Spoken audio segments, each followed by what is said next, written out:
In the Americans' history, from the persecuted and unjustly treated African Americans, a great person emerged, Martin Luther King Jr.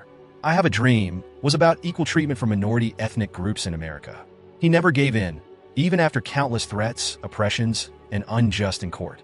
He became a role model for African Americans and other minority groups. He changed the course of democracy's development in America. He was like a beacon of light in the darkness for mankind. If there was a Martin Luther King Jr. for Chinese people, would that Chinese lady be pushed onto subway tracks in New York yesterday? Did you see any Chinese media speak up for her? Only we did it after 500,000 Chinese were killed and 3 million were raped or burned in Indonesia. The first response from the CCP was, they deserve to die. The CCP started doing major trading with Indonesia. What if MLK's lawsuit happened in Indonesia or in communist China? Is there anyone there with enough courage to keep speaking the truth for 5 years? In Martin Luther King Jr.'s autobiography, he said, "What I feared the most were hunger, insults, humiliation, and the torment of time." If you have not walked the path, you cannot comprehend the experience of sitting alone and facing questions in a formal setting for over 10 hours. This situation closely resembled the lawsuit between me and Bao Xinghua and Yel Yangxia.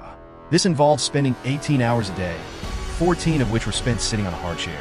People like Xie Mingxiong and those from Boxuan were also present. Bao Xinghua fell asleep 7 or 8 times while I sat there in an upright pose.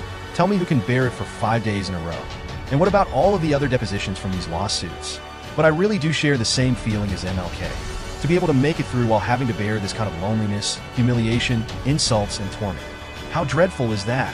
If we compromised and gave up today, just like in the face of the PAG lawsuit, we Chinese in the United States would be pushed onto the railroad tracks countless times by the CCP and evil guys, and no one would speak up for us.